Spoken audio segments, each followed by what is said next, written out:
Sunday the 7th of November 2014. Large hurricane hits the Philippines. Typhoon, not hurricane.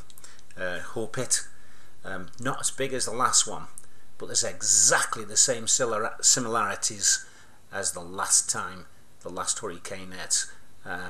360 kilometers an hour it was last time. Not as powerful this time, but what caused the hurricane? Some fascinating information that I can show on electromagnetic wavelengths coming from some of the Philippine seas, islands, microwave wavelengths that actually rotate the cloud mass right in front of your eyes. I'll show this to you.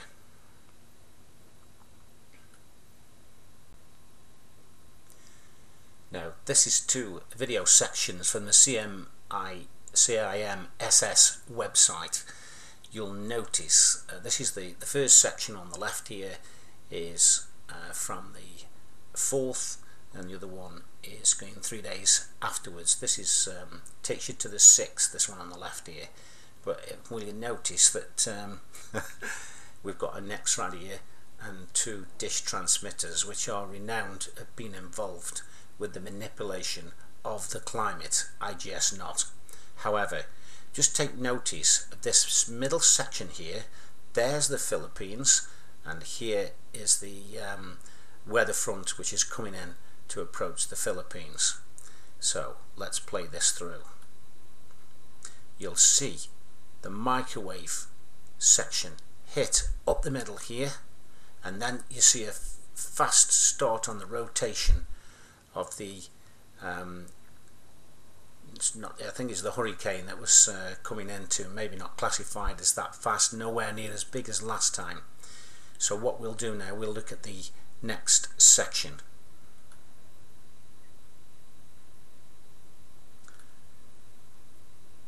This is a continuation from the last one. We'll play this one again.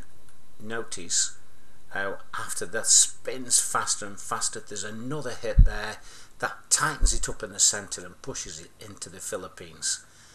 Now you would think, well, where are these microwave sections coming from? Well, notice the Philippines here. Here we've got out across the ocean opposite the Philippines, and we'll show you exactly where these are produced. Now, here's the Philippines, this area here. To the right of the Philippines, we've got these islands here, what we call Guam. We've also got San Jose Island. There's ionizer transmitters there, but let's just have a look at these here first. Now, ELF and EMF transmitters are renowned for producing atmospheric conditions which induce rainfall, high winds. But what's amazing here is the NEXRADs, which are renowned to be a part of this. You will see in a section here, sorry, it's just down below here. Let's rotate this around so you can see it.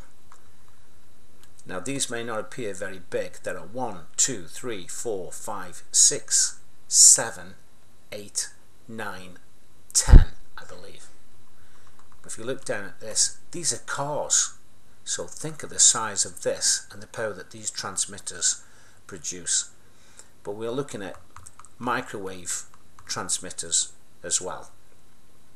There are also other transmitters here. There's the famous hexagon shaped one here, that with a large circular transmitter. Quite often these are built underground, and then when we come across to the other island, which is just here, there's a transmitter here. This is an unusual section because when you look, you've got these all antennae here supplied with power from this base, There's 2 more next rads there, a 3rd one there, and also you will see the similar harp type sections and shapes here that are involved with complex transmissions of positive and negative ions. Yes, some of these, the uses of these bases are genuine military for transmission of messages that don't want to be interceptive, but they also have 2nd, 3rd and 4th agendas for which we are never told about. So let's just have a look at the other one, because this is the area those electromagnetic wavelengths were coming from, and there is another one here. This one's quite unusual. They're very large towers set in a sequence here. Now I'll bring it round so you can see the towers, because the black pieces are the shadows. So there are your towers. There's one. There's another one.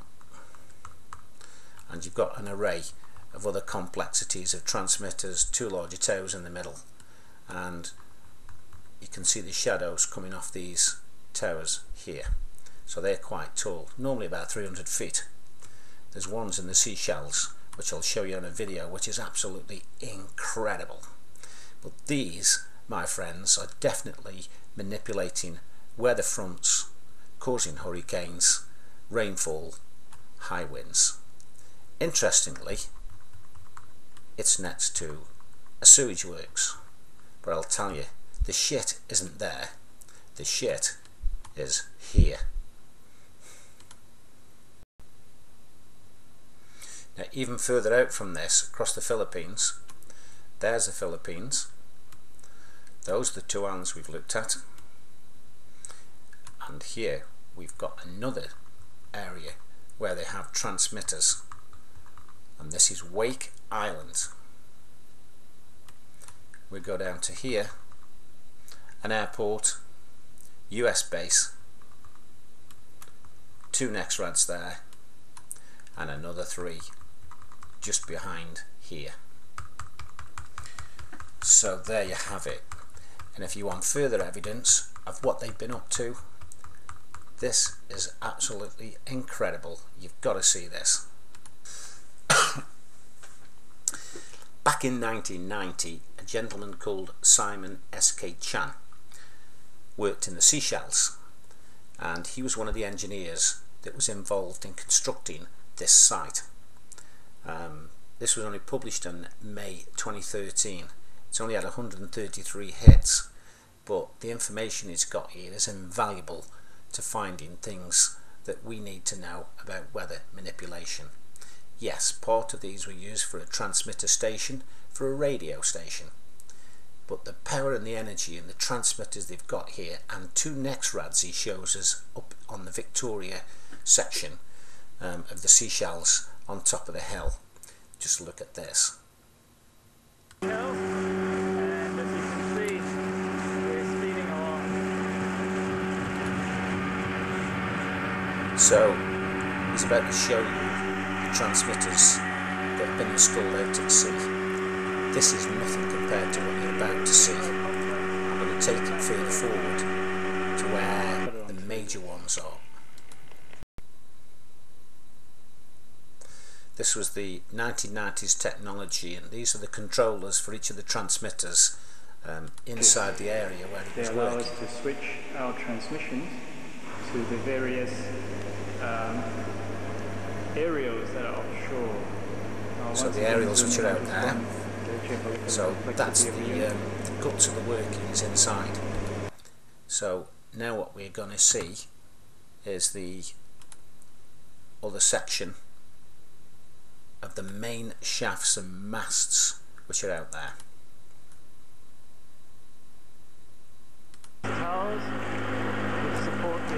These towers are over 300 feet high. There are dozens of them with other cables running across the tops. Certain sections have platforms. The energy from these must be fantastic. There's other complex sections as well further down. You've got these cables high up, almost as high as 300 feet past the tops, along the top of these. Indeed, it is quite amazing the number of bits of metal that And they built this on a coral reef. On the coral reef here. You try get permission to build anything on a coral reef.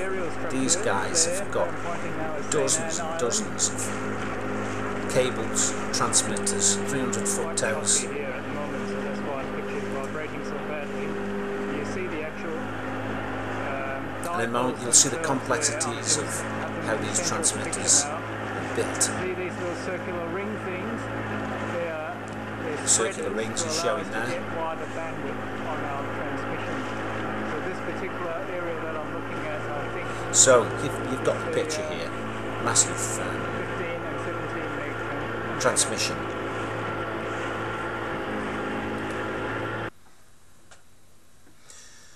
Now we know the NEXRAD bulls, which are transmitters receivers, they have a dish and an antenna built inside them.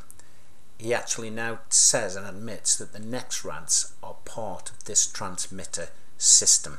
Just see the views around. The sound on the video isn't very good, but now you can see them there on the hill.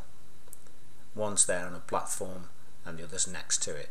And he says these are an integral part of this transmitter system. Amazing. These are in sections of the areas where we see these wavelengths affecting hurricanes and tornadoes that approach the Philippines. So, some other information now, which is proof of what's going on behind the scenes.